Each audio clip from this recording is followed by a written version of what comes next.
नमस्कार, DD news पर आप देखना शुरू कर चुके हैं हमारा खास प्रोग्राम। इस वक्त मैं हूं लाल चंद्र सिंह। अगले एक घंटे में हम देखेंगे कुछ ऐसी खबरें जिन पर चर्चा जरूरी है, और यह चर्चा हम करने वाले अपने संवाददाताओं और खास मेहमानों के साथ।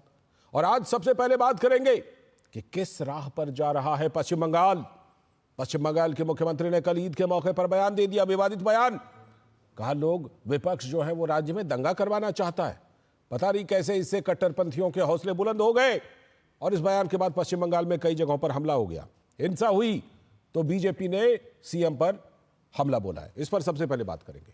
और इसके बाद आज की खास चर्चा होगी कब्जे वाला सियासी मोर्चा, क्योंकि जो वक्फ बोर्ड है उसके जो कुछ चंद जो फायदे उठा रहे हैं चंद लोग लाभार्थी, वो मोर्चा खोल रहे हैं, भ्रम फैला करके सड़क पर उतारने की कोशिश है सीए की तरह।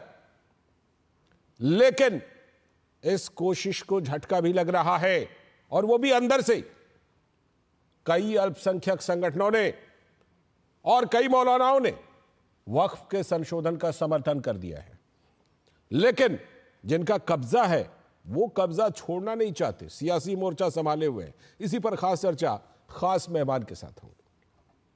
और इसके बाद बात होगी कि वो भी वक्फ बोर्ड से ही जुड़ा हुआ है कि केरल और कर्नाटक में जो किसानों की जमीन, गांव, मंदिर, सब पर वक्फ बोर्ड ने जो दावा ठोक दिया था, तो क्रिश्चियन मिशन, खासतौर पर केरल के क्रिश्चियन मिशन, उन्होंने वक्फ बोर्ड से नाराजगी जाहिर की और केरल के सभी एमपी को, चाहे सीपीएम के हों, कांग्रेस के हों, बोला अपनी स्थिति साफ कीजिए। प्रियंका गांधी से भी बोला है अपनी स्थिति साफ कीजिए, और यहां तक का है कि ये जो संशोधन बिल है इसका समर्थन कीजिए, क्योंकि ये कब्जावादी है वक्फ बोर्ड। लेकिन क्या केरल के सांसद, केरल की पार्टियां ये बात सुनेंगी? इस पर भी होगी बात, होंगे तमाम सवाल जवाब। लेकिन सबसे पहले इस वक्त की हेडलाइंस। चिली के राष्ट्रपति गैब्रियल बोरिक फोंट ने प्रधानमंत्री नरेंद्र मोदी से की मुलाकात। द्विपक्षीय वार्ता में कई अहम मुद्दों पर हुई चर्चा।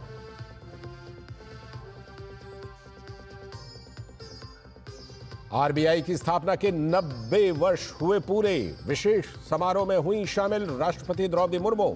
कहा भारत की अर्थव्यवस्था को मजबूत करने में रिजर्व बैंक की भूमिका अहम।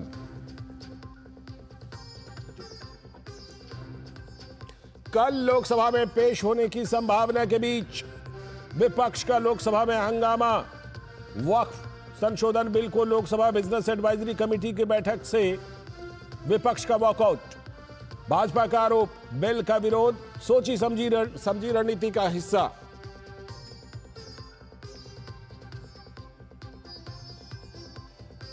केंद्रीय मंत्री शिवराज सिंह चौहान ने लोकसभा में कहा भाजपा और एनडीए के डीएनए में है किसान कल्याण। किसानों के बोझ को कम करने के लिए सब्सिडी उपलब्ध करा रही है मोदी सरकार।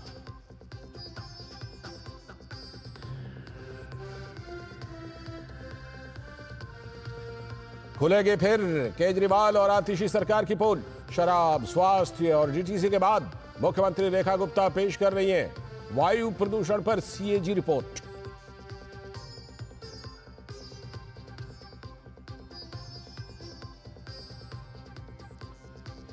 और ममता बनर्जी के ईद के मौके पर दिए गए बयान के बाद पश्चिम बंगाल में कई जगहों पर कट्टरपंथियों ने की हिंसा, तो घटना के लिए मुख्यमंत्री को जिम्मेदार ठहराते हुए बीजेपी ने इसे ममता की उकसावे वाली सियासत दिया करार।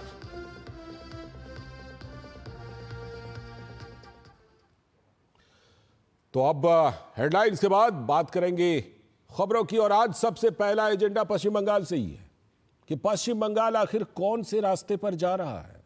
जिस तरह से मुख्यमंत्री ममता बनर्जी बयान दे रही हैं और उसके बाद जो घटनाएं हो रही हैं। पश्चिम बंगाल की मुख्यमंत्री और तृणमूल प्रमुख ममता बनर्जी ने कल दिया था विवादित बयान। कोलकाता में ईद के मौके पर कहा था विपक्ष राज्य में दंगा फैलाना चाहता है। साथ ही ममता बनर्जी ने कहा था कि लंदन का विदेश दौरा बीच में ही छोड़कर आई हूं, खासतौर पर ईद मनाने के लिए। तो मुख्यमंत्री ममता बनर्जी के बयान के बाद पश्चिम बंगाल में कई जगहों पर कट्टरपंथियों ने तोड़फोड़ और हिंसा कर दी। और हिंसा की घटनाओं को लेकर बीजेपी ने ममता बनर्जी पर जबरदस्त हमला बोला है। बीजेपी ने ममता बनर्जी के बयान को उकसावे की सियासत करार दिया है। इस बीच पश्चिम बंगाल में अवैध पटाखा कारखानों में विस्फोट का सिलसिला जारी है। सैकड़ों लोगों की इस तरह की घटनाओं में जान जा चुकी है पश्चिम बंगाल में, लेकिन प्रशासन हाथ पर हाथ धरकर बैठा हुआ है, काबू नहीं कर पा रहा है। और मालदा का जो मोथाबाड़ी है, वहां पर हिंदुओं पर जो कट्टरपंथियों ने हमले किए थे, उस पर भी प्रशासन और सरकार चुप। बल्कि पश्चिम बंगाल पुलिस के ऊपर तो यह आरोप लग रहे हैं कि उल्टा पीड़ित समुदाय के लोगों को ही गिरफ्तार कर लिया है पश्चिम बंगाल पुलिस ने। और इन सब के बीच एक और बेसुरा राग आया है बांग्लादेश के कार्यकारी पीएम की तरफ से। बांग्लादेश के कार्यकारी पीएम मोहम्मद यूनुस ने भारत के पूर्वोत्तर राज्यों को लेकर चीन में विवादित बयान दिया। मोहम्मद यूनुस ने चिकन नेक पर घेरने वाला जो बेतुका बयान दिया, तो उसका भी पश्चिम बंगाल में उस पर भी बड़ी तीखी प्रतिक्रिया हो रही है।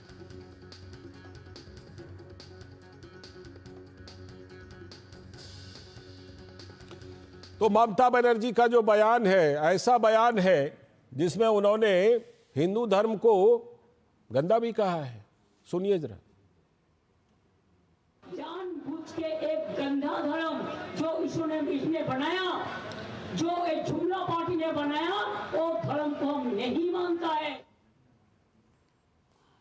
ऐसे बयान के बाद विवाद तो हो गई। एक तरफ आप कह रहे हैं कि लंदन का दौरा बीच में छोड़कर आई हूं ईद मनाने, और दूसरी तरफ कह रहे हैं गंदा धर्म। तो भाजपा के नेता सुकांतो मजूमदार ने ममता बनर्जी को आड़े हाथों लिया।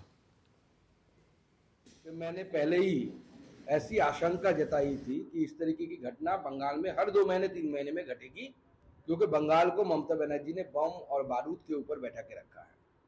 इसको ममता बनर्जी ने खत्म कर दिया बंगाल को, और वही हो रहा है। अभी तो हुआ है, आप 2 महीना वेट करिए, 2 से 3 महीने के अंदर फिर एक ऐसी घटना घटेगी। ऐसी घटना बार बार घट रही है और बार बार घटेगी, क्योंकि जब तक ममता बनर्जी इस बंगाल की होम मिनिस्टर है। इतना नालायक होम मिनिस्टर बंगाल ने किसी भी समय में, इंडिपेंडेंस के बाद से, हमारे आज़ादी की बात से आज तक कभी नहीं, इतना इनकॉम्पिटेंट और होम मिनिस्टर कभी नहीं देखा। तो ये पश्चिम बंगाल में प्रतिक्रिया आ रही है, और खास तौर पर पश्चिम बंगाल में मुख्यमंत्री ममता बनर्जी के कुछ बयानों ने बिल्कुल वहां का तापमान बढ़ा दिया है। तो किस राह पर पश्चिम बंगाल जा रहा है? कोलकाता से हमारे संवाददाता प्रसेनजीत बख्शी हमारे साथ जुड़ चुके हैं। प्रसेनजीत दा, कल भी हमने बयान पर चर्चा तो की थी, लेकिन कल ये नहीं पता था कि इन बयानों को कट्टरपंथी हाथों हाथ लेंगे और उसके बाद पश्चिम बंगाल में तांडव करेंगे। कहां से इस तरह की खबरें आ रही है इस बयान के बाद? खासतौर पर कहां हिंसा और तोड़फोड़ हुई है प्रसेनजीत दा? 2-3 बातें पहले मैंने कह दूं कि एक तो जैसे आप जगह बता रहे हैं कि पूछ रहे हैं, तो पश्चिम मिदनापुर में किसी एक महाराज ने अपने जो नामगान होते हैं ना, कीर्तन टाइप का, उस कीर्तन करके वापस रात को लौट रहे थे और किसी ने उनको ऐसे पीटे हैं कि वो अभी भी मृत्यु का सामना कर रहे हैं अस्पताल में। ये तो एक घटना है। किसी एक जगह पे एक मंदिर में मूर्ति तोड़ा गया है, और दिन में पुलिस का कहना है कि, अब देखिए पुलिस को किस तरह से यहाँ पे ट्रेनिंग दिया गया। पुलिस का कहना है कि किसने तोड़े हैं वो तो बाद में देखेंगे, लेकिन किसी मंदिर में तोड़ा हुआ इस तरह की टूटी मूर्ति रखना ठीक नहीं है। हम ही इसको लेके जाते हैं और बाद में देखते हैं किसने तोड़े हैं। तो ऐसी ऐसी घटना होने लगे है कल की इस बयान के बाद। आपको पता है, मैंने कई बार हमने पूरे हमारे दर्शकों को बताया कि 2023 में दिन में ममता बनर्जी इस तरह की बयान दी और शाम को हावड़ा में जो दंगा है वो शुरू हो गया है। उसके बाद उसको कवर करते करते हम जैसे पत्रकार अस्पताल पहुंच गए। तो इस बार भी हम इसी सोच में है कि आखिर तक कल ममता बनर्जी जिस भाषा इस्तेमाल किए हैं, जिस बॉडी लैंग्वेज इस्तेमाल किए हैं, और साथ ही में आज जब वाकफ अमेंडमेंट एक्ट की बात हो गई है, कल दोपहर 12 बजे इसको प्लेस किया जाएगा। हमें याद है सीएए के बाद किस तरह से बंगाल में लूट तराज मच गया था। हमें पता है नूपुर शर्मा के बाद बंगाल में किस तरह से लूट तराज मच गया था। और इस तरह की ममता बनर्जी होम मिनिस्टर, मैं तो नालायक शब्द सुकांत मजुमदार जैसा इस्तेमाल नहीं कर सकता, वो मंत्री है, नेता है, वो कह सकते हैं, लेकिन इस तरह की होम मिनिस्टर अगर किसी एक धार्मिक अनुष्ठान से इस तरह की भड़काऊ भाषण देते रहेंगे तो उसके बाद अगर वाकफ की कुछ हो या सामने 6 तारीख को रामनवमी हो तो हम जैसे पत्रकार, आप जैसे पत्रकार, हम डरे हुए हैं कि किस तरह की स्थिति का सामना करना पड़ेगा और किस तरह से हमें रिपोर्टिंग करना पड़ेगा और इस गर्मी में हम किस तरह से कितना दूर तक स्वस्थ रह पाएंगे। जी प्रसन्नजीता, लगातार हम लोग बात करते भी रहे हैं कि पश्चिम बंगाल में ये जो अवैध पटाखा कारखाना है, जिसमें प्राय आप देखिए कि विस्फोट की घटनाएं आती रहती है, लोगों की जानें जाती रहती हैं, ये सिलसिला रुक क्यों नहीं रहा है? इसके पीछे क्या पुलिस प्रशासन को कुछ पता नहीं रहता? उनको वहीं पर जाकर कार्रवाई करनी होती है जहां पर उल्टा पीड़ित लोग होते हैं, मोथाबाड़ी में। अरे लालचंद, मैंने अभी बताया ना कि पुलिस को अभी ये शास्त्र पढ़ाया जा रहा है कि मंदिर में टूटा हुआ मूर्ति रखना चाहिए कि नहीं चाहिए। पुलिस को ये नहीं बताया गया कि वहां पे जो तृणमूल कांग्रेस के लोगों ने ये जो अनऑथोराइज्ड जो पटाखे वहां पे जमा करके रखते हैं, इसके बारे में उसकी सिलेबस में कुछ है नहीं, क्योंकि ये इसके साथ तो लोकल तृणमूल नेता इन सब का और पुलिस का भी जो अपने आप जो हिस्सेदारी है वो है। अभी शास्त्र पढ़ाया जा रहा है इन पुलिस लोगों को तृणमूल कांग्रेस की तरफ से। ऐसे अभी जो डेथ टोल है वो 7 से बढ़कर 8 हो गया है और अभी पुलिस को अभी भी पता नहीं, माने पुलिस की तरफ से कुछ बताया नहीं जा रहा है कि हो किया गया है। अभी एक प्रेस कॉन्फ्रेंस का टाइमिंग दिया है। मुझे पता है कि कुछ पहले से बना हुआ कुछ स्टेटमेंट्स पुलिस की तरफ से दिया जाएगा और पिछले 1-2 साल में हम जब बात करते हैं उसमें करीब इस तरह की 10 घटना और करीब 50 से ज्यादा लोगों की मौत हो गए हैं। तो ये पुलिस की सिलेबस में अभी ये नहीं है। पुलिस की सिलेबस में अभी मूर्ति कैसे रखना चाहिए, कैसा नहीं रखना चाहिए, ये है। और पुलिस की सिलेबस में यह भी है कि जो पीड़ित समुदाय है उनके खिलाफ एफआईआर करो, उनके जो पुरुष है सबको लेके लाके जेल में लॉकअप में डाल दो और उनकी महिलाओं को बताया जाए कि आप हाथ में जो शाखा पहनते हैं ना यहाँ पे महिलाएं और मांग में सिंदूर, ये उनको सलाह दिया जा रहा है कि मांग में सिंदूर नहीं और हाथ में शाखा नहीं, वो शंख जो हाथ में पहनते हैं हिंदू बंगाली महिलाओं ने। तो ये सब अभी पुलिस का सिलेबस में है लालचंद, इसीलिए ये सोचने का कोई कारण नहीं है कि ढोलाहाट में जो कुछ भी हुआ है उसके बारे में पुलिस को पता नहीं था। पुलिस को पता था लेकिन वो सिलेबस के बाहर था, इसीलिए उस तरफ पुलिस नजर नहीं रखती है। बिल्कुल, जो दृश्य हम दिखा रहे हैं उससे सवाल पश्चिम बंगाल, देश और विदेश सभी के इकोसिस्टम पर है। लेकिन इस बीच इकोसिस्टम का एक और बयान, मोहम्मद यूनुस बांग्लादेश के कार्यकारी प्रमुख, उन्होंने चीन में जाकर के बयान दे दिया पूर्वोत्तर राज्यों को लेकर। किस तरह की प्रतिक्रिया पश्चिम बंगाल में दादा मोहम्मद यूनुस के इस बेतुके बयान के बाद दिखाई पड़ रही है? देखिए लालचंद, इसमें थोड़ा सा मैं एग्रेसिव होकर बात करना चाहूंगा कि बंगाल में अब लोगों का या असम में अब लोगों का ऐसा सोच है कि सरकार की तरफ से खुली छूट दे दे, हम बांग्लादेश के ऊपर सिविलियन अटैक कर दे। क्योंकि इनका हिम्मत कैसे हुआ जो सिविलियन कू की तरह एक देश की सरकार को अपने कब्जे में लिया है, जिसके पीछे ना कोई इलेक्शन है, जिसके पीछे ना कोई इंटरनेशनल सपोर्ट है, एक सिविलियन कू करके अभी वो वहां पे महाराज बन के बैठे हुए हैं। वो एक तीसरे देश में जाके हमारी देश की जमीन के बारे में तीसरी देश को उन्होंने स्वागत करते हैं कि आइए आप 7 सिस्टर के ऊपर से वहां पे कुछ करिए कि हम हमारी जो बे ऑफ बंगाल है वो आपके लिए खोल देता हूं। और नेपाल और भूटान का नाम भी लिया है, जिस देश के बारे में मुझे पता नहीं कि उन साहब के साथ नेपाल और भूटान की कोई बात हुई कि नहीं। इस तरह से एक अनऑथराइज्ड आदमी इस तरह से क्रिमिनल स्टेटमेंट देते रहेंगे जो मेरे ख्याल से अगर इंटरनेशनल कोर्ट ऑफ जस्टिस के सामने रखा जाए कि एक किसी एक सॉवरेन देश की किसी जगह के बारे में एक दूसरे देश की किसी लुटेरा ने एक तीसरी देश में जाके उनको स्वागत करते हैं कि आप सेवन सिस्टर में आइए कि क्योंकि समुद्र के ऊपर हम राज करते हैं। इस तरह के बयान बांग्लादेश की कोई दे कैसे सकते हैं? बंगाल में और असम में और बाकी जगह पे ऐसे लोगों का कहना है कि प्रधानमंत्री जी एक बार छूट दे दे, उसके बाद हम इस यूनुस को दिखाते हैं कि इस तरह की बेहुदा बातें करने का क्या नतीजा है। बिल्कुल, सवाल तो यही है कि इस तरह की बेहुदा और बेतुकी बातें करने वालों को नोबेल पुरस्कार की योग्यता के आधार पर दिया गया था, यह समझ में नहीं आता। बहुत बहुत शुक्रिया दादा जुड़ने के लिए इस खबर पर और विस्तार से चर्चा करने के लिए। अभी वक्त है एक ब्रेक का। ब्रेक के बाद जब लौटेंगे तब करेंगे आज की खास चर्चा। कब्जे वाले सियासी मोर्चे की बात होगी कि जब जो कुछ लोग, मुट्ठी भर लोग जो वक्फ का नाजायज फायदा उठा रहे थे, जब संशोधन के जरिए उनसे उस फायदे को वापस लेने की बात हो रही है, तो अब वो सड़क पर लोगों को उतार रहे हैं भ्रम फैला करके। लेकिन हर तरफ इसको लेकर समझदारी बन रही है, अंदर से भी आवाज उठ रही है। कई मौलाना संशोधन के समर्थन में बयान दे रहे हैं। क्रिश्चियन मिशनरी ने केरल के लोगों को, केरल के जो एमपीज हैं उनको कहा है कि आप समर्थन कीजिए।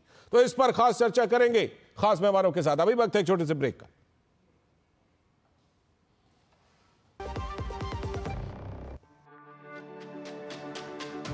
मेरी पसंद, मेरी पसंद, मेरी पसंद, मेरी पसंद, हमारी पसंद, हम सबकी पसंद। मजबूत देश का मजबूत सरिया हो गया स्टील। विभाग अनेक, कंप्लेंट बॉक्स 1। किसी भी सरकारी दफ्तर, विभाग या बैंक से जुड़ी शिकायत के लिए pgportal.gov.in पर जाएं, रजिस्टर करें, संबंधित विभाग चुनें, शिकायत दर्ज करें और ट्रैकिंग आईडी नोट करें।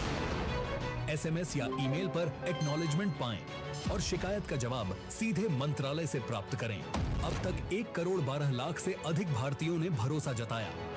सीपी ग्राम्स, आपकी हर शिकायत का हल। अभी शिकायत दर्ज करें pgportal.gov.in। जो लक्ष्य चुना था समझ आने लगा है। जीएलए यूनिवर्सिटी, उच्च लक्ष्य की निश्चित प्राप्ति।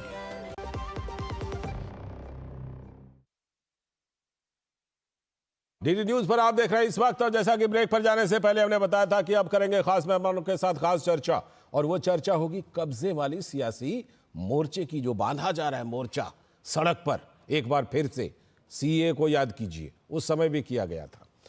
तो कब्जे वाली सियासी मोर्चा, वक्फ संशोधन बिल जेपीसी की लंबी चर्चा के बाद अब लोकसभा में पेश किया जा रहा है।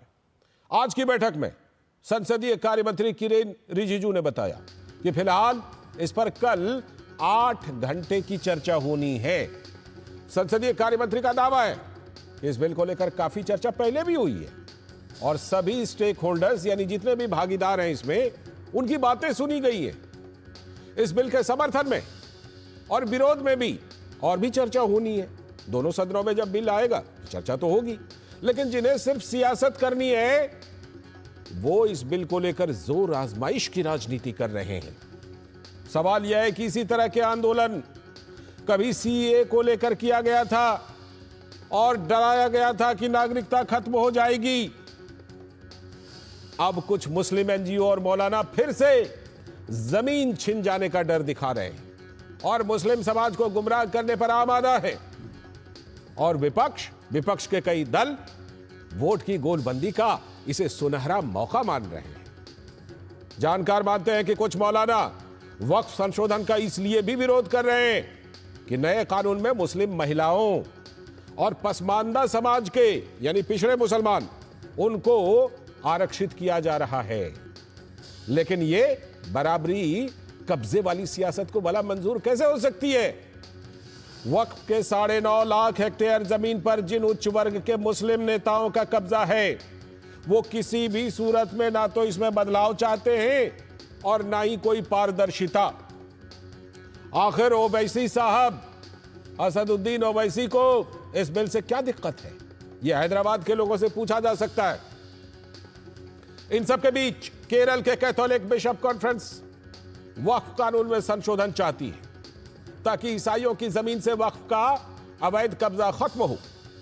देश के हजारों किसान सड़क पर हैं कि उन्हें वक्फ के कब्जे से न्याय मिले, लेकिन Muslim NGO All India Muslim Personal Law Board कभी अलविदा के नमाज में नमाजियों को गुमराह करके काली पट्टी बांधने को मजबूर करती है, तो कभी एनडीए के सहयोगी दलों को वोट का डर दिखाकर धमकी दे रहा है। एनजीओ मुस्लिम पर्सनल लॉ बोर्ड दबाव की सियासत बनाकर वक्फ बोर्ड में फैले भ्रष्टाचार, भाई भतीजावाद और भूमाफिया के संरक्षण को बढ़ावा देना चाहता है। लेकिन सपा प्रमुख अखिलेश यादव वो वक्फ बिल को मुस्लिम मामलों में हस्तक्षेप बताते हैं, जबकि कभी इसी संसद ने वक्फ बोर्ड बनाया था, तो क्या 60 साल बाद उसी संसद को यह समीक्षा करने का अधिकार और जरूरत नहीं है कि इन वर्षों में वक्फ के कब्जे वाली लाखों हेक्टेयर भूमि पर किसका नियंत्रण है? इसकी कार्यप्रणाली पर क्यों सवाल उठते हैं? क्यों 90,000 से भी ज्यादा केस कई वर्षों से वक्फ ट्रिब्यूनल में लंबित हैं?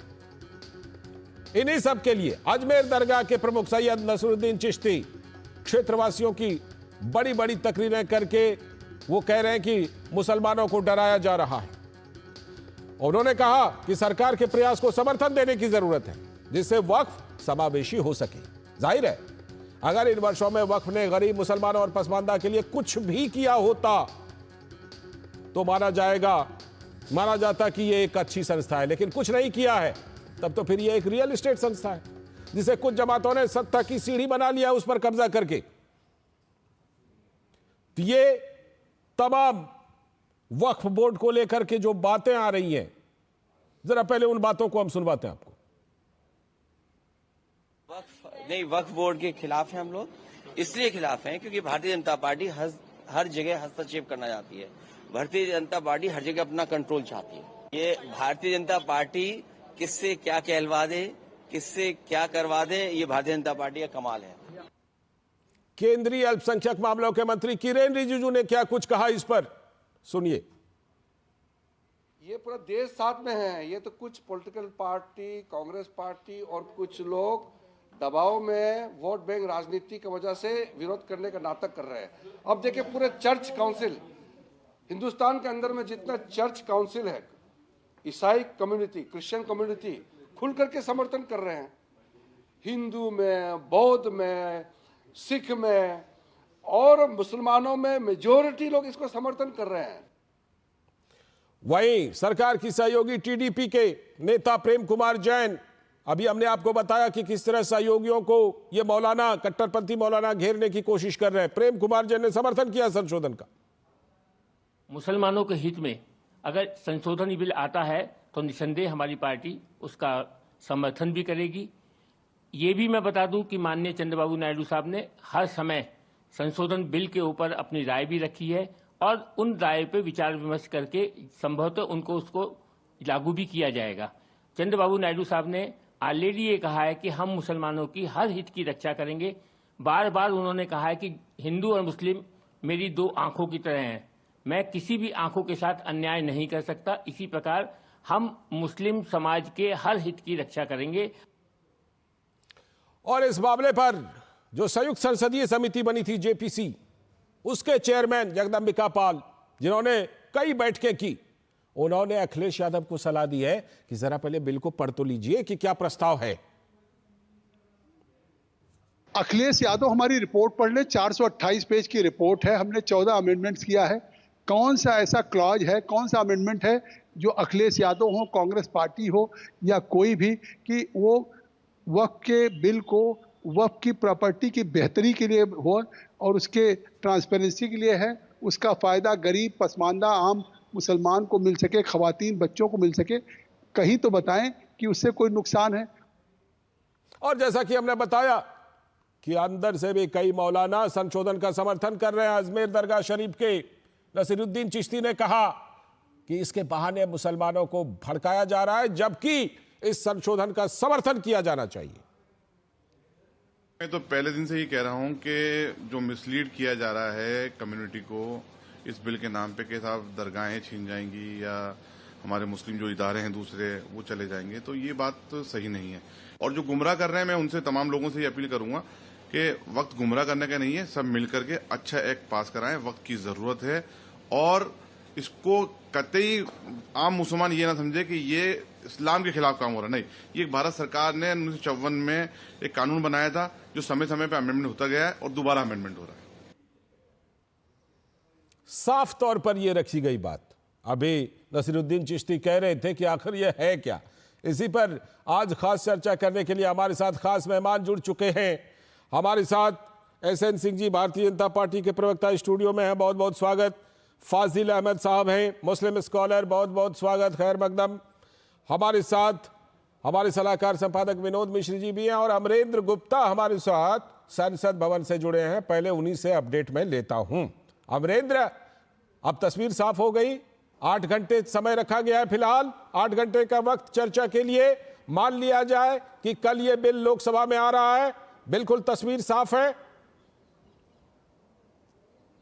निश्चित तौर पर लालचंद जी, ये बिल्कुल पूरी तरह से तस्वीर साफ है। जिस तरह से बीएससी की बैठक हुई, बीएससी की बैठक में ये साफ तौर पर रिजिजू ने कल बुधवार को प्रस्ताव रखा कि वक्फ बिल को लाया जाए और इसके लिए बाकायदा 8 घंटे का समय नियत हुआ। और रिजिजू ने बाद में ये भी कहा कि अगर हाउस चाहेगा तो हम समय को एक्सटेंड कर सकते हैं। और दूसरी तरफ सरकार पुरजोर तरीके से वक्फ बिल पर बहस चाहती है और इसे पारित कराना चाहती है। और सरकार का एक साफ तौर पर मानना है कि न सिर्फ एनडीए के घटक दल जिसमें जेडीयू और इसके अलावा टीडीपी के साथ साथ चिराग पासवान की पार्टी, रामविलास पासवान जो एलजेपी है, उनके घटकों से भी बात हो रही है और लगभग सबका यही कहना है कि वक्फ पर वो सरकार के साथ है। और एक और बड़ी बात यह है कि कल के लिए जो है भारतीय जनता पार्टी ने एक व्हिप जारी किया है, 3 लाइन व्हिप है, जिसमें सभी सांसदों को मौजूद रहने के लिए कहा गया है। और इसी तरह से विपक्ष भी लगातार, सरकार का कहना है कि हम विपक्ष से भी बात करेंगे और विपक्ष के जो इंडिया ब्लॉक्स के नेता हैं उनसे भी कन्विंस करने का प्रयास किया जा रहा है। एक और अहम आपको सूचना दे दूं कि इस वक्त गृह मंत्री अमित शाह के साथ जेडीयू के कुछ नेताओं की बैठक चल रही है और ऐसा बताया जा रहा है कि वक्फ मुद्दे पे कई जो अहम मसले हैं उस पर चर्चा की जा रही है। और सबसे बड़ी बात जो लालचंद जी आपने कहा कि वक्फ बोर्ड को लेकर सरकार की नीयत पहले से साफ है। देखिए, वक्फ बोर्ड को लेकर एक संसद की कमेटी बनाई गई और 111 घंटे स्टेक होल्डर के साथ चर्चा की गई। टोटल 111 घंटे चर्चा की गई, उसमें कई सारे चीजें निकल के आया। उसकी रिपोर्ट लोकसभा के पटल पर रखी गई और उसके बाद सरकार ने एकदम से रास्ता साफ कर दिया और कहीं ना कहीं एकदम इरादा साफ है सरकार का कि वक्फ बोर्ड न सिर्फ लाना है बल्कि इनको पारित भी कराना है। जी अमरेंद्र, लौटता हूं। तस्वीर तो बिल्कुल साफ हो गई, क्योंकि कुछ अटकलें चल रही थी कि क्या पता अगले सत्र के लिए टाल दिया जाए, कुछ ऐसा हो सकता। तस्वीर साफ हो गई विनोद जी, अब तो ये तस्वीर साफ हो गई, कल ये बिल आ रहा है। लेकिन जिस तरह की कोशिशें हो रही हैं, आपको लगता है कि अब जिन कब्जाधारियों की कोशिशें थीं उनको अब अंदर से झटके पे झटका लग रहा है? क्योंकि नसीरुद्दीन चिश्ती की बातें हमने सुनी, उत्तराखंड के एक मौलाना जो है उन्होंने समर्थन दिया है, जरूरी बताया, और भी बहुत सारे मौलाना इस्लामिक स्कॉलर वो भी कह रहे हैं कि हां ये होना चाहिए, संशोधन होना चाहिए। और जो चर्च है उसकी तरफ से तो केरल के नेताओं पर दबाव है ही। तो अब जो है सही तस्वीर लोगों के सामने आ रही है। विनोद जी।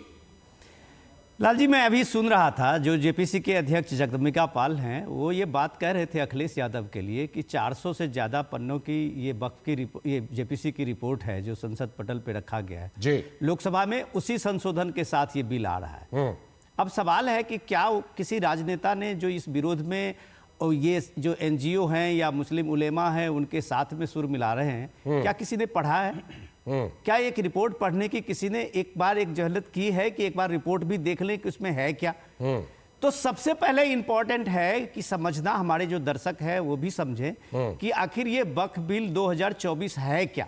ठीक, ये संशोधन बिल पार्लियामेंट में अब तक के जो भी एक्ट बने हैं, जो संशोधन होते रहे 1954 से लेके 2013 तक, ऐसे कई बार इसके संशोधन हुए हैं। तो इस संशोधन में ये रखा गया है कि वक्फ के एक बढ़िया प्रबंधन के लिए, उसके एडमिनिस्ट्रेशन में एक बढ़िया व्यवस्था के लिए सरकार उसमें कुछ एक तब्दीली लाना चाहती है।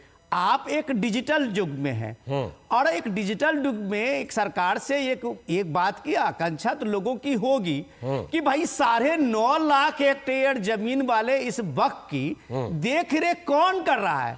इसकी जमीनें, इसकी दस्तावेज, इसके कंप्लेन, इसके दावेदारी, इसकी ये जबरन कब्जाधारी, ये सारी शिकायतें जो है वो किस प्रक्रिया में होती है? तो सरकार का काम लोगों को इंसाफ देना होता है।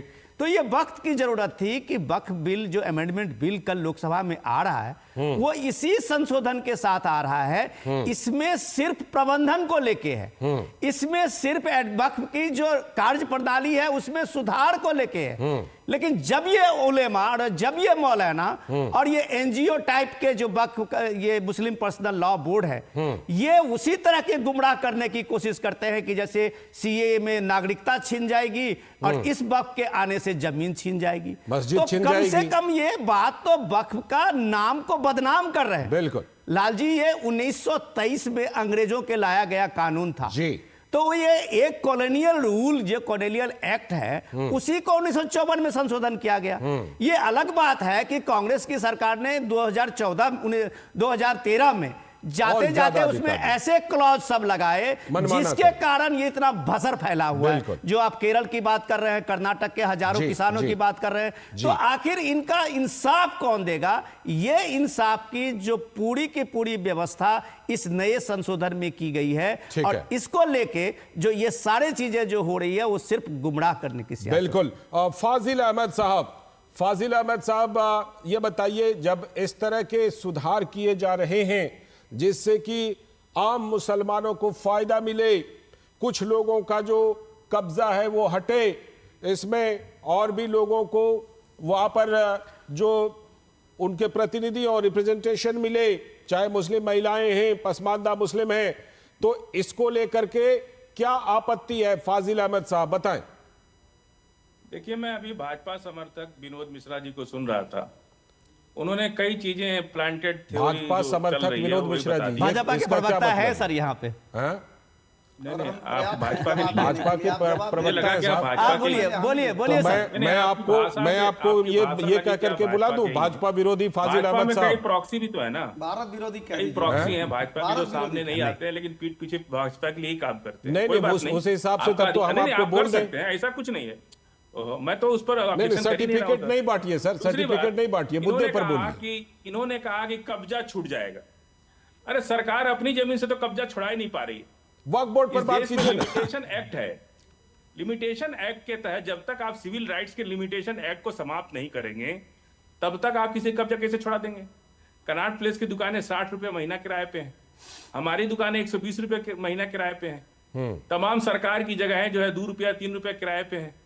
तो जब तक लिमिटेशन एक्ट रहेगा देश के अंदर, चाहे जमीन की वक्फ की कब्जा हो, हमारी कब्जा हो, आपकी कब्जा हो, सरकार की कब्जा हो, चाहे एचएन सिंह की कब्जा, वो छूटेगा नहीं। क्योंकि कब्जा छुड़ाने का एक लीगल प्रोसेस है, न्यायिक प्रोसेस है जो लिमिटेशन एक्ट से गवर्न होता है। नंबर 1 बात। दूसरी बात, इन्होंने कहा कि गरीब पसमानदा मुसलमान की बात किया। इस देश के अंदर जमींदारी उन्मूलन अधिनियम लागू हुआ। जमींदारी उन्मूलन अधिनियम लागू होने के बाद भी दलित को, ओबीसी को, आदिवासी को, पिछड़ी जाति के लोगों को जमीन कहाँ मिली? 1% भी जमीन इन लोगों के पास नहीं है। आप जब इतना बड़ा कानून बना के जमींदारी खत्म कर दी, जमीन कहाँ चली गई सब? क्यों नहीं मिली दलित को, आदिवासी को? 70 साल में आपने आदिवासी को जमीन नहीं दिया, दलित को नहीं दिया, पिछड़ा को नहीं दिया। तीसरी बात, जब आप संशोधन बिल नहीं दिया जाना चाहिए। मत सुनिए ना सर, आप भी परेशान हो जाते हैं।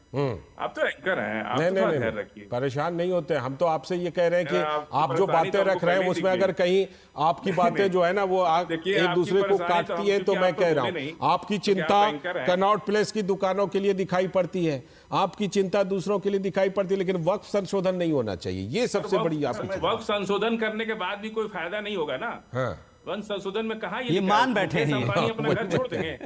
मुकेश अंबानी ने जो वक्त यतीम खाने पर अपना घर बना रखा है एंटेलिया, वो छोड़ देंगे, सरकार ले लेगी उसको? बताइए। तमाम जमीनें जो है हिंदू मुसलमान सबने कब्जा कर रखा है। हिंदू मुसलमान सिख ईसाई सबने वक्फ जमीन, 40,000 प्रॉपर्टियां हैं जिसकी लिस्ट हम लोग लगातार सरकारों से कहते हैं कि इसको वक्फ से खाली कराइए, इसको खाली कराइए। तो क्या अगर ये वक्फ बिल आ गया तो मुकेश अंबानी के घर छोड़ देंगे? मुकेश अंबानी ये अपने आप में जानते हैं फाजिल साहब, मैं आपको बताऊं, आपका तर्क ऐसे ही है कि अपराध तो हो ही रहे, तो कानून बनाने की क्या जरूरत है? मर्डर अगर होता है तो मर्डर के लिए कानून बनाने की क्या जरूरत है? ये आप कहना चाह रहे हैं? कानून किसानों के लिए बनाया, वो भड़क गए। कानून ठीक है, मैं यहाँ पर एसएन सिंह जी को लेकर आता हूँ। एसएन सिंह जी, जो बात फाजिल साहब कह रहे थे कि वक्फ कानून में संशोधन करने से क्या हासिल हो जाएगा, कब्जा तो छूटेगा नहीं। नहीं, देखिए फजील साहब तो खुद ही मान लिए कि 40,000 ऐसी संपत्तियां हैं जो गैर कानूनी तरीके से किसी न किसी के कब्जे में है, जिसको प्रतिबद्ध है भारत सरकार, प्रतिबद्ध है भारत की सरकार, भारतीय जनता पार्टी भारत की सरकार प्रतिबद्ध है, मैं कह रहा हूं फजील साहब, उसको खाली करा के और जो वाजिब है उसको देने के लिए। मैंने आपके बीच में बोला नहीं, सुनिए। दूसरी बात मैं कहूंगा, दरअसल क्या है, देश में एक माइक पार्टी है, बैंड बाजा पार्टी है, उसको चाहे वो सीए आएगा तो भी माइक लेके खड़ी हो जाएगी, बैंड बाजा लेके खड़ी होगी, संसद भवन बनेगा तो भी माइक लेके खड़े हो जाएंगे, G20 होगा तो भी माइक लेके खड़े हो जाएंगे, भारत के तिरंगे का मान सम्मान बढ़ेगा तो भी माइक लेके खड़े होंगे। इनका काम है सिर्फ भारत का विरोध करना, व्यक्तिगत हित में सार्वजनिक हित को तिलांजलि दे देना, राष्ट्र हित को तिलांजलि दे देना। आपने कहा भाई कानून चट्टी चौराहे पे तो बन नहीं रहा, संसद में एक कानून बन रहा। और 4 चीजें आपसे पूछता हूं, एक चीज बताइए, एक व्यक्ति कहता है कि मैं जो कह दूं वही सही है, बाकी सभी लोग कह रहे नहीं कि जो सही है वो सही है, इसमें बातें कौन सी ठीक होगी। एक व्यक्ति कहता है कि नहीं, जो वक्त ट्रिब्यूनल है उसके अलावा आप कहीं जा ही नहीं सकते हैं। नया कानून कहता है कि नहीं, आप हाई कोर्ट में जा सकते हैं, इसमें दिक्कत क्या है। एक कहता है कि नहीं, इसमें महिलाएं आ ही नहीं सकती हैं। नया कानून कहता है भाई अगर कोई पिता मर गया, उसकी 2 ही पुत्री हैं और उसको अगर देना है अल्लाह को अपनी संपत्ति, उसमें चला गया तो क्या दिक्कत है। एक व्यक्ति कहता नहीं दूसरे धर्म के लोग आ नहीं सकते हैं। तो जब आप कर्नाटक से लेके तमिलनाडु होते, पश्चिम बंगाल होते, महाराष्ट्र होते, गुजरात, उत्तर प्रदेश, सब जगह दूसरे के धर्म की जमीन लेंगे और विवाद होगा तो दूसरे का धर्म वाला उसमें नहीं रहेगा तो कैसे अपनी बात को कहेगा। मुझे लगता है कि किस बात पर आपत्ति है फजील अहमद जरूर बताएंगे, लेकिन माइक पार्टी, बैंडबाजा पार्टी केवल ऐसे विरोध करने के लिए भारत का विरोध करेंगे, ठीक है। फाजिल साहब का काउंटर, उसके बाद विनोद जी। देखिए, एजेंट सिंह जी ने बहुत अच्छी बात कही। लगता है कि 2014 से पहले ये भाजपा में नहीं थे, कहीं और थे, क्योंकि उनको पता होगा कि 70 जब से भाजपा बनी है कितना उन्होंने सड़क जाम किया, कितना आंदोलन किया, बात करिए भैया, मैं तो मुद्दे पर रही। हम तो पूछे आपसे कि आपत्ति किस बात पे है, आपत्ति किस बात पे है। दूरदर्शन पे जिम्मेदार चैनल है और भारत के बहुत सारे लोग देख रहे हैं, आप बताइए आपत्ति किस बात पे। हमने कहा ये चीज सही है, दूसरा कानून कह रहा है जो सही है वो सही, आप बताइए आपत्ति क्या है। हम कहते हैं कि नहीं आप ट्रिब्यूनल के अलावा कहीं जा नहीं सकते, दूसरा कह रहा है कि नहीं आप हाई कोर्ट जा सकते हैं। यही तो पूछा था कि आपत्ति क्या है, आपत्ति क्या, बताइए ना आपत्ति क्या। सुन लीजिए, आपत्ति क्या है कि ये वक्फ बिल इन्होंने, देखिए ये केवल एक राजनीति करने का नहीं। अरे आप आपत्ति बताइए, इधर उधर गोल गोल मत घुमाइए। और क्या संशोधन पहले हुआ कि नहीं, हर समय संशोधन होता है, आगे भी संशोधन होगा, इसके बाद भी संशोधन होगा। एक बात और है फाजिल साहब, मैं एक बात जोड़ूं, जिस समय की एकदम जिसे कहते हैं बेशुमार हक दे दिए गए मनमाना करने का, उस समय तो बड़ा अच्छा लगा संशोधन, जिसे कहते हैं मीठा मीठा गप और कड़वा कड़वा थूथू वाली बात आप कर रहे हैं। विनोद जी को ला रहा हूं, विनोद जी को ला रहा हूं। फाजिल साहब मैं सुन लिया, विनोद जी, हाँ मैं भी सुन लिया आपका, और बड़ी देर से आप लोग बहस कर रहे थे, बीजेपी प्रवक्ता भी एसएन सिंह आपको बता रहे थे। आप सुनिए, आप एक मिनट सुन लीजिए। आपने आते ही मुझे बीजेपी प्रवक्ता कहा है, आपने आते ही मुझे मुझ पे आरोप लगाया। आप एक मिनट सुन लीजिए, आप एक बार सुन लीजिए प्लीज। मैं आपका ये ज्ञान सुनने के लिए नहीं बैठा हूं, जो आपको मैं दावे के साथ कह सकता हूं कि आपने वक्फ बोर्ड अमेंडमेंट बिल को पढ़ा नहीं है, आपने नहीं पढ़ा है। एक बार पूछ लेते हैं, मैं आपको दावे के साथ कह सकता हूं कि सरकार के संशोधन बिल को आपने पढ़ा नहीं है। आप नहीं, आप इधर उधर मत भागिए, आपको मैं सवाल दे रहा हूं, आपको मैं सवाल दे रहा हूं, आपको मैं इधर उधर भागने नहीं दूंगा, नहीं भागने दूंगा आपको। मैं कह रहा हूं, मैं सवाल दे रहा हूं, आप सवाल पे आइए, सवाल पे आइए, आपको मैं नहीं भागने दूंगा। आप एक इंटेलेक्चुअल बनते हैं तो आपके पास कंटेंट होना चाहिए। आप मदरसे और मस्जिदों में के भाषण और इसको लेके टीवी चैनल पे बात करेंगे, मैं कितना ही मंजूर नहीं करूंगा। आप कंटेंट पे बात कीजिए, मैं आपको कंटेंट दे रहा हूं, आपको मैं कंटेंट की बात कर रहा हूं। 1900 आप 1 मिनट मौका दीजिए, आपको हमने मंच दिया है तो इसका मतलब ये नहीं है कि आप कुछ भी तकरीर करके चले जाए। यहाँ हम आपके इंटेलेक्चुअल डिबेट के लिए आपको बुलाया है, ध्यान रखिएगा। मैं आपसे गुजारिश कर रहा हूं, जब आपको एसएन सिंह पूछ रहे हैं कि आपत्ति क्या है इस वक्फ बिल में, तो आए बाई साए आप बता रहे हैं। आपको वक्फ अमेंडमेंट बिल आपने नहीं पढ़ा है, आप सिर्फ तकरीरें वाली जो चीज है उसको उठा के ला रहे हैं। बीजेपी के जरा एक मिनट आप सुन लीजिए, एक मिनट में बात आपको कर दीजिए, आप एक मिनट सुनिए। 1930 के 23 के इस कानून का 1923 के ऐसे तो कुछ समझ में नहीं आएगा। आप एक मिनट सुनिए। अरे भैया इनका थोड़ी देर ऑडियो फाजिल साहब ये सोच के आए हैं कि डिटेल करेंगे, फिर बोलिएगा, पूरा मौका दूंगा। आप सुनिए, 1923 के देश के आजादी से पहले का लाया गया कानून, अगर आप इसको मानते हैं अंग्रेजों के लाया गया कानून वक्फ कानून है, जिसमें वक्फ मतलब अल्लाह का दिया हुआ दान को मैनेज करने के लिए, जो भी आप उसको बोर्ड के चेयरमैन को बताएं, मुतलबी बताएं, जो भी बताएं, आपका नाम है, ठीक है, उसके लिए व्यवस्था की गई थी। तो वो पाकिस्तान के डिवीजन के बाद एक बार पूछिए इनको कि क्या पाकिस्तान में भी कोई वक्फ बोर्ड है?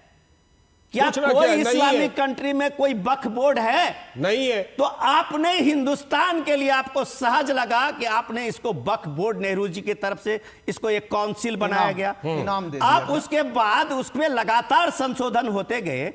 आपका ये वक्फ जो है सीधे सीधे अल्लाह का दिया हुआ दान है। आप अंग्रेज के रूल से पहले से आप ये वक्फ का मतलब निकालते हैं, वक्फ का दिया हुआ जो एक बार दिया हुआ है वो वापस नहीं होता। तो केरल के 600 जो किसान हैं उनका वक्फ के जमीन पे जो इतने वर्षों से कब्जा वक्फ का एक दावा है उसको कौन देगा भाई? ऐसे कई दावे। आपके जो कर्नाटक के 800 से 1000 से ज्यादा किसान हैं, पिछले 6 महीने से सड़क पे हैं, उनको इंसाफ कौन देगा भाई? क्योंकि आपको 2013 में मनमोहन सिंह सरकार में ये जो क्लॉज जोड़ा गया उसमें यूजर्स क्लॉज, आप जिसका मर्जी जिस पे पर्ची फाड़े वक्त का है।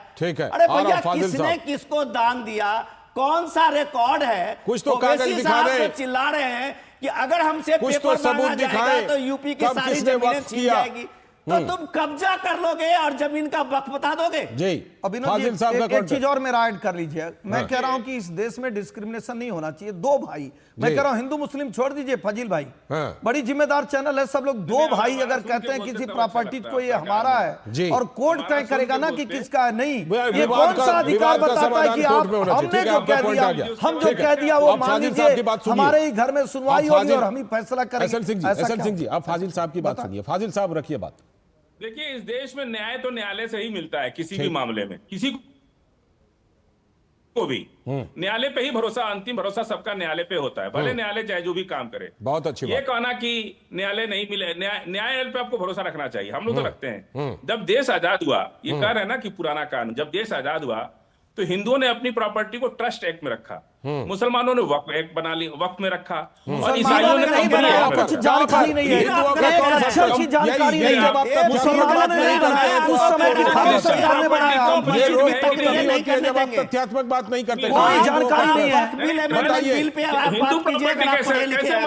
कहाँ हिंदू बनाया उस समय, कहाँ हिंदू बनाया उस समय? कहीं कोई सन हो, कोई पैरा हो, कोई नोटिफिकेशन हो तो बताइए। कोई जानकारी वनकारी नहीं है आपको। सरकार ने मुसलमानों को खुश करने के लिए चीजें किया। 1954 में, 91 में, 2013 में, और सुनिए 2013 में सरकार जाते जाते दिल्ली की महत्वपूर्ण जमीनों को वो दे दिया। अरे भाई, अल्लाह की संपत्ति अल्लाह वाले अल्लाह को देंगे कि जो अल्लाह को नहीं मानते वो अल्लाह को दे देंगे। मैं लौटता हूं एक बार अपने एक अक्षर की जानकारी नहीं, बिना पढ़े लिखे बैठ जाएंगे। ठीक है। आशीष कुमार जी कैसे मान लिया? अमरेंद्र गुप्ता, तमाम मौलानाओं ने कोई जानकारी नहीं, कोई मौलाना को जानकारी नहीं, फजील अहमद को कोई जानकारी नहीं, ऐसे ही सबको भ्रमित करने का कार्य कर रहे हैं।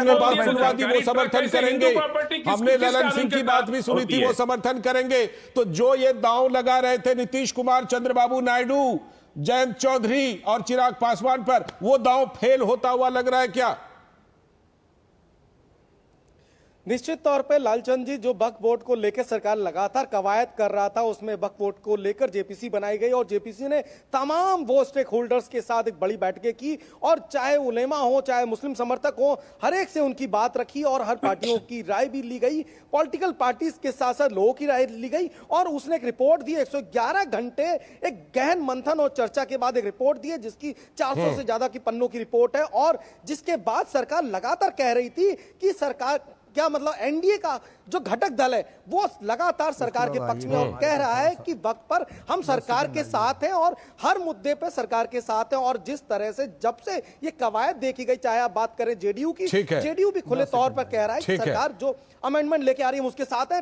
तेलुगु देशम पार्टी की बात करें, चाहे रामविलास पासवान की पार्टी की बात करें, एलजेपी की वो या जयंत चौधरी, हर व्यक्ति सरकार के साथ है। यानी कि एनडीए का साफ तौर पर मानना है कि वक्फ बोर्ड को लाया जाए और संशोधन किया जाए। ठीक है, लौटता हूं आपके पास, तारीख मुकर्रर कर लौटता हूं। एसएन सिंह जी, आप कुछ कहना चाह रहे थे, आप जो लीजिए फिर। मैं कह रहा हूं मोदी जी की सरकार में, जब तक मोदी जी हैं, मोदी जी की सरकार में व्यक्तिगत हित को ध्यान नहीं दिया जाता है, राष्ट्रीय हित को ध्यान दिया जाता है। और लाल किले के प्राचीर से भी प्रधानमंत्री जी कहते हैं कि हम राजनीतिक हित के लिए पार्टी हित से ऊपर हम राष्ट्र हित को रखते हैं। ठीक है, जब आप देखे होंगे कि मुस्लिम बहनों की भलाई के लिए कानून लिया जाता है, तभी ऐसे मौलाना बैठ के कहते थे कि हमारा अधिकार छीन जा रहा है।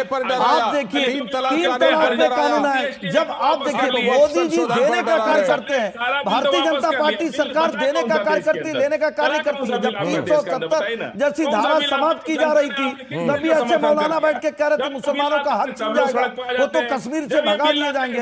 इसीलिए कहा जाता है कि आप ये जानिए कि जो कानून संसद में बनता है। सिंह जी की बात को ना मानिए, नसीरुद्दीन चिश्ती जो कह रहे हैं उसी को मान लीजिए। तो बता दीजिए, आपने किसान बिल पास कराया, आपने वापस ले लिया। 3 तलाक बिल पास हुआ कि नहीं?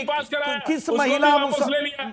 मैं पूछ रहा हूं आपसे, फजील साहब आप लगातार बोल रहे हैं, दर्शक देख के हंस रहे हैं, दर्शक देख के हंस रहे हैं और वो मुस्लिम भाई भी हंस रहे हैं कि मुस्लिम भाइयों के तरफ से जो प्रतिनिधित्व करने गए वो अपनी बात ही नहीं कर पा रहे हैं। भारत के हजारों लाखों करोड़ों मुसलमानों ने कहा जो वेलफेयर स्कीम है जिसके नाते वक्फ बोर्ड बनाया गया वो हमारा तो भला कर नहीं रही है। अगर उसमें महिलाएं आ जाती है, पसमानदा मुसलमान आ जाता है और उससे ज्यादा वेलफेयर स्कीमें चलती है तो दिक्कत आप बता नहीं पा रहे हैं, सवाल उठा रहे हैं। विनोद जी आगे का रास्ता क्या दिख रहा है? विनोद जी आप लगातार बोलते रहिए, समय कम है, एक बात का जवाब नहीं, फाजिल साहब मैं लास्ट कमेंट दे रहा हूं। फाजिल साहब आप लोग एक गलतफहमी में हैं कि आपको लगा कि सुनिए, आप लोग एक गलतफहमी में हैं कि हम सीएए पे मुस्लिम महिलाओं और बाकी लोगों को सड़क पे खड़ा करके, शाहीन बाग खड़ा करके हमने सरकार को झुका दिया। ठीक है, ये गलतफहमी अब दूर हो रही है। आज सीएए लागू है, ठीक है, इसीलिए मैं कह रहा हूं कि आप इस सरकार को, कम से कम मोदी सरकार को इन सब ब्लैकमेल नहीं कर सकते, आप ब्लैकमेल नहीं कर सकते, सीएए पर नहीं कर पाए, वक्त संशोधन पर नहीं कर पाएंगे। दूसरी बात कर रहा हूं, जो सामाजिक न्याय की बात करते हैं मोदी सरकार में, सुनिए आप पहले, जो सामाजिक न्याय की बात करते हैं, कर्नाटक में मुस्लिम ठेकेदारों को 4% के लिए आपको आरक्षण चाहिए, लेकिन वक्फ बोर्ड में आपको पसमानदा मुस्लिम के लोगों की एंट्री नहीं चाहिए। ये सबसे बड़ा जो उच्च वर्ग के मुस्लिम और निम्न वर्ग के मुस्लिम को आपने खाई बनाया है।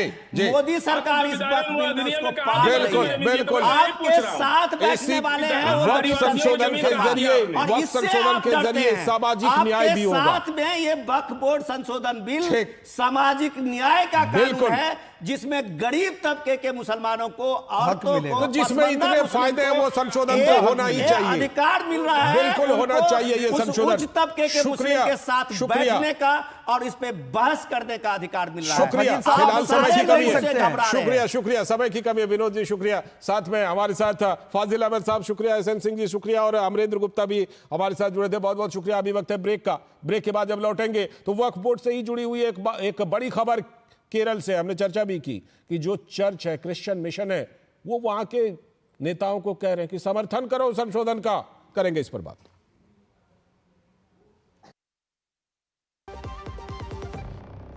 जब धरती चीर कर निकलता है लोहे का पत्थर और मिलता है मोंगिया के जोश से, फिर तपता है, पिघलता है और बनता है फौलाद।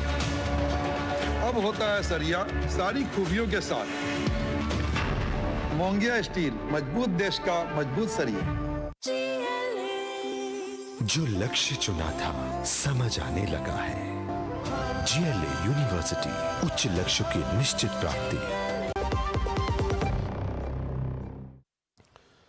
स्वागत है ब्रेक के बाद। आप देख रहे हैं इस वक्त, और जैसा ब्रेक पर जाने से पहले हमने बताया था कि केरल में क्रिश्चियन मिशन वक्फ बोर्ड से नाराज है।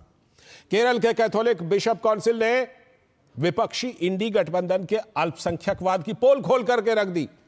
सबसे ज्यादा दबाव तो कांग्रेस और कम्युनिस्ट पर है कि वोट काउंट की सियासत में वो किसे अल्पसंख्यक मानते हैं।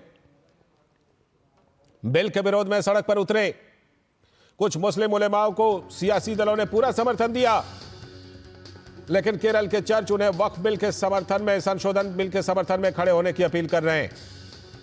केरल कैथोलिक बिशप काउंसिल ने राज्य के सभी सांसदों को और खासकर प्रियंका गांधी को भी मुनम्बम भूमि विवाद पर अपनी राय साफ करने का निवेदन किया है।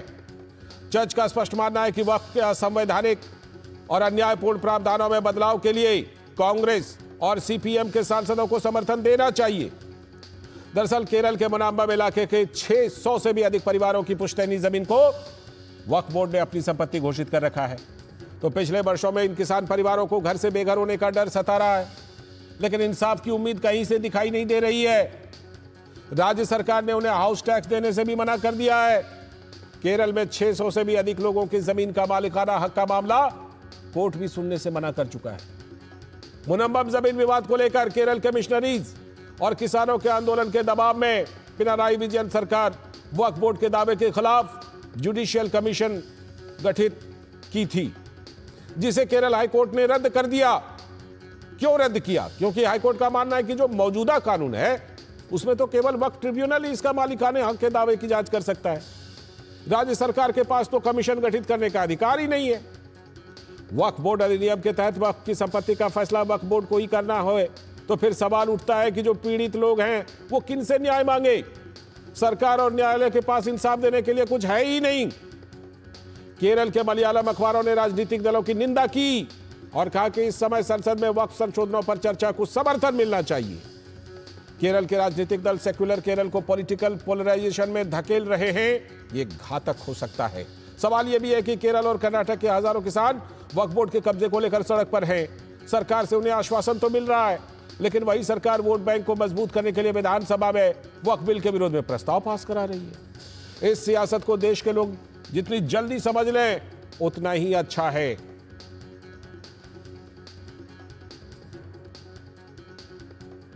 इन सब के बीच आईयूएमएल के नेता ने पूरे मामले पर कहा कि भाजपा केरल में प्रोपेगेंडा फैला रही है।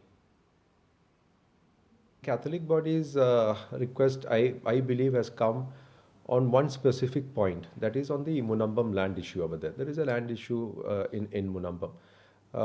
So there is a propaganda or a narrative which the BJP has unleashed over there, saying that if this particular amendment bill comes in, then the Munampam land issue can be sorted out, which is far from truth.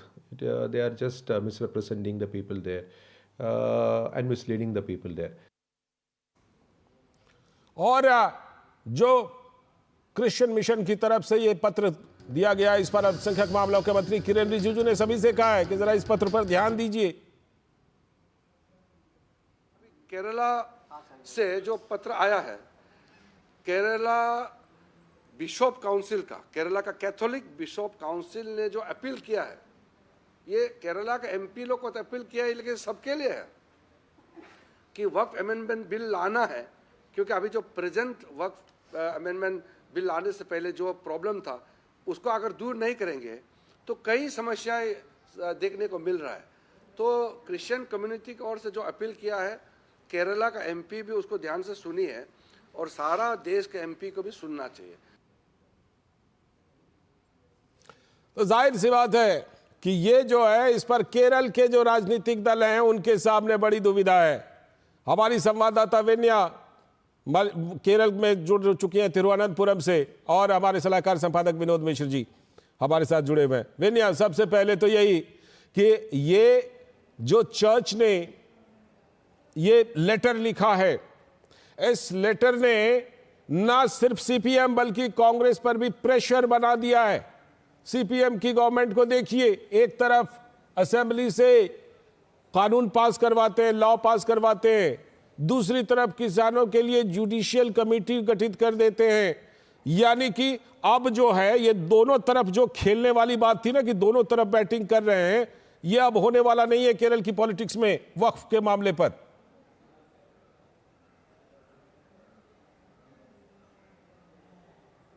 ये दोनों CPM या कांग्रेस ये दोनों तुष्टिकरण का राजनीति चला रही है, क्योंकि सीबीसीआई और केसीबीसी दोनों केरला का ईसाई का प्रमुख दो संगठन हैं। इनने अनुरोध किया है कि केरला की संसद लोगों को आप लोग वक्फ अमेंडमेंट बिल के पक्ष में मतदान देना है और इसको कानून बनाया है। इस कानून बना के ये मुनम्बम में जितनी साल से ये मामला चल रहे उसका समाधान देना है, क्योंकि वहाँ 50 साल से रहने वाले लोग हैं, वो लोग 200 दिन से ऊपर करीब वो लोग अनिश्चितकाल आंदोलन में है, क्योंकि जो लोग 50 साल से जिस मिट्टी में रह रही है, अभी वक्फ बोर्ड ने बोला है कि ये वक्फ का प्रॉपर्टी है, इसमें आप लोगों को कोई हक नहीं है और आप लोगों को इसमें इस प्रॉपर्टी में कोई अधिकार नहीं है। तो वो लोग क्या करेंगे, वो लोग किसान लोग हैं, मजदूर लोग हैं, इसलिए वो लोग आंदोलन में है। और ये दोनों को, कांग्रेस एमपीओ को, सीपीएम एमपीओ को, दोनों को इसने इसके पक्ष में मतदान देने के लिए बोला है, मगर ये कांग्रेस एमपी लोग हैं, वो लोग अभी तक इसमें उनका कोई डिसीजन नहीं बोला है। कल सुबह इनका मीटिंग है, उसमें वो लोग ये डिसाइड करेंगे। सीपीएम वाले ने क्या कहा है कि उनका मथुरा में पार्टी कांग्रेस चल रही है, उनको उसमें शामिल होना है। जी, मैं लौटता हूँ आपके पास। विनोद जी, खासतौर पर सारे एमपी से कहा है कि लोकसभा में समर्थन करो, तो वो लोग चर्चा में नहीं। प्रियंका गांधी का तो नाम भी लिया है कि आप समर्थन कीजिए, स्थिति साफ कीजिए। क्या अब स्थिति साफ होगी? देखिए लाल जी, बिनिया जो बता रही थी, सीधे सीधे केरल में के पॉलिटिक्स में आप देखिए कि क्रिश्चियन माइनॉरिटी में तो क्रिश्चियन भी हैं और माइनॉरिटी के अभी केरल के मुस्लिम भी समाज भी है, लेकिन ये वामपंथी का पार्टी का और जो एलडीएफ और यूडीएफ है, उसमें दिक्कत ये है कि वो हेड काउंट में लगे हुए हैं कि अगर माइनॉरिटी में हेड काउंट मुस्लिम का ज़्यादा है तो वो उनको वक्फ बोर्ड पे एक बिल का यहाँ विरोध करना है। लेकिन केरल में जब आते हैं और क्रिश्चियन मिशनरीज के क्या की प्रॉब्लम को लेके जब उनसे वो मिलते हैं वो लोग, तो वो कहते हैं कि नहीं, इसमें तो सुधार होनी चाहिए। एक ही के लिए आपने देखा जो बिनिया बता रही थी कि उनके प्रॉब्लम को लेके केरल सरकार ने जुडिशियल कमीशन बना दी, जबकि उसको पता था कि भाई जब उसके पास ट्रिब्यूनल है वक्फ बोर्ड का, वही कर सकता है, हाईकोर्ट के पास तो कुछ भी नहीं है। तो ये बात, क्रिश्चियन मिशनरी की बात एक तरह से माइनॉरिटी तबके में भी आज एक सवाल खड़ा कर दिया है कि इस देश के माइनॉरिटी तबके में जो दूसरे तबके हैं, चाहे क्रिश्चियन हो, बौद्ध हो, सिख हो या और दूसरे जो माइनॉरिटी है, क्या उनकी डिमांड को, उनकी शिकायत को इसलिए नजरअंदाज कर दिया जाएगा कि वोट की ताकत में मुस्लिम माइनॉरिटी जो है वो बहुत ज्यादा है? तो ये सियासत को कम से कम केरल मिशनरी ने एक तरह से एक्सपोज कर दिया है। शुक्रिया विनया जुड़ने के लिए। विनोद जी, आपका भी शुक्रिया जुड़ने के लिए। और इस समय एक ब्रेकिंग न्यूज के दिल्ली में झंडेवालान में आग लगने की घटना सामने आ रही है। झंडेवालान एक्सटेंशन की इमारत में आग की चपेट में कुछ गाड़ियां भी आ गई हैं। ये ब्रेकिंग न्यूज इस समय की झंडेवालान से, दिल्ली के झंडेवालान से खबर। फायर ब्रिगेड की गाड़ियां मौके पर पहुंची हैं और इस समय घटनास्थल से हमारे साथ जुड़ रहे हैं हमारे संवाददाता उर्मिलेश भट्ट जुड़ चुके हैं। उर्मिलेश, क्या कुछ जानकारी इस घटना के बारे में अभी तक मिल रही है? क्या आग पर काबू पाया जा चुका है अभी?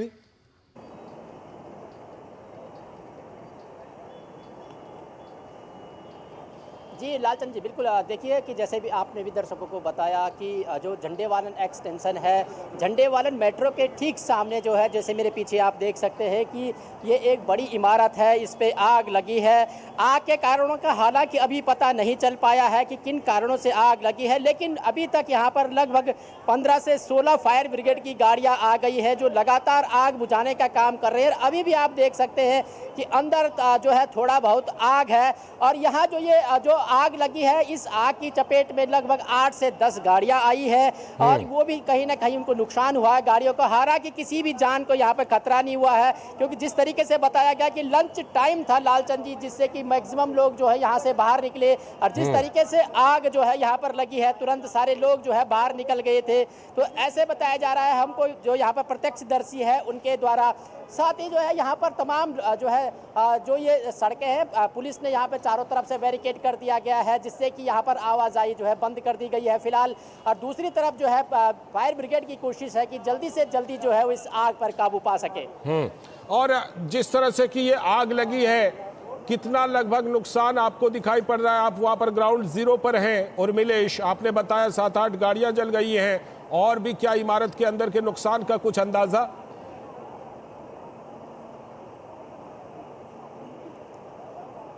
देखिए लालचंद की जिस तरीके से ये बिल्डिंग है, इस बिल्डिंग में आप देख सकते हैं कि कई सारे ऑफिस थे और जो है इन ऑफिसों में निश्चित तौर से जो है यहाँ पर जो माल रहा होगा, जो सामान रहा होगा, वो जो है कहीं ना कहीं जल गया है। तमाम जो है यहाँ पर गाड़ियाँ थी वो जली है। उसके अलावा जो है यहाँ पर अंदर जो जितना भी सामान था वो सामान फिलहाल जो है जल गया है। ये इमारत लगभग 4 मंजिला इमारत है जिस तरीके से कि बताया गया है, और इस इमारत में जितना भी सामान अंदर था वो जो है जल गया है, और उस जलने के कारण यहाँ पर कहीं ना कहीं जो है एक कह सकते हैं कि माल का नुकसान जरूर हुआ है।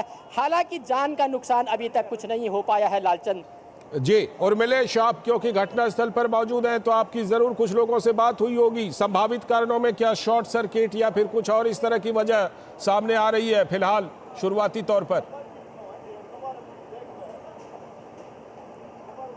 जी बिल्कुल लालचंद, जिस तरीके से यहाँ पर जो पुलिस के आला अधिकारी हैं, यहाँ पर तमाम और अधिकारी भी मौजूद हैं, जब हम उनसे बात की है तो उन्होंने कहा है कि आग किस कारण लगी है इसकी ये तो एक जांच का सवाल है। सबसे पहले उनके सामने एक बड़ी चुनौती ये है कि जल्दी से जल्दी इस आग को बुझाया जाए, क्योंकि देखिए यहाँ पर जो है इसके बगल में जो इमारत है उसको भी खतरा हुआ है, उसकी भी छत में कहीं ना कहीं आग पहुँच गई थी, आग की लपटें। उसके अलावा भी जो है बगल में जो सटी हुई दूसरी बिल्डिंग है उस बिल्डिंग पर भी जाने की संभावना थी आग की। तो ऐसे में कहा जा सकता है कि जो फायर ब्रिगेड है उनकी सबसे बड़ी जो चुनौती है, उनके सामने सबसे बड़ी जो प्राथमिकता है वो इस बिल्डिंग पे जो आग लगी है उस आग पे काबू पाना है, और आग किन कारणों से लगी है ये एक जांच का विषय है।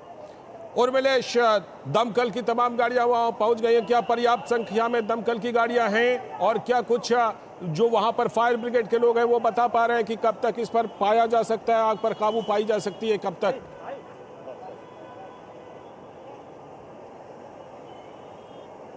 जी बिल्कुल, देखिए लालचंद की यहाँ पर लगभग 15 से अधिक गाड़ियाँ फायर ब्रिगेड की यहाँ पे पहुँच गई है। जिस प्रकार से फायर ब्रिगेड के जो अधिकारी यहाँ पर है उन्होंने जो बताया है हमको, वो ये बताया है कि यहाँ पर जिस तरीके से उन्हें जैसे ही आग की घटना का जो है पता चला है, तुरंत वो फायर ब्रिगेड की गाड़ियाँ जो है मौके पर ले आए हैं, और जो है लगभग 15 गाड़ियाँ यहाँ मौके पर आई है। उनकी कोशिश है कि जल्दी से जल्दी, क्योंकि अब जो है आग जो है लगभग जो है यहाँ पर बुझती हुई नजर आ रही है। फायर ब्रिगेड की कोशिशों की वजह से यहाँ पर आग अब जो है काफी कम हो गई है, लेकिन जिस समय ये आग लगी थी काफी भीषण आग थी लालचंद जी, और चारों तरफ यहाँ धुएं का गुब्बार देखा जा सकता था।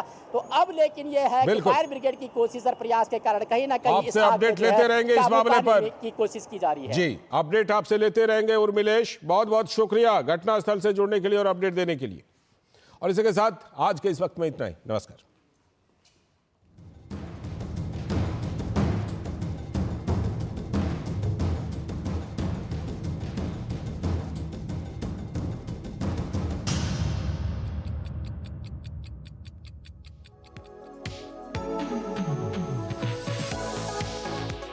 नई सुबह, नई शुरुआत। डीडी न्यूज के पावर पैक शो के साथ राजनीति, कारोबार और होगी सुर्खियों पर भी चर्चा। अखबारों की हेडलाइंस, खेल, सिनेमा सहित मिलेगी संपूर्ण खबर। देखिए नया सवेरा।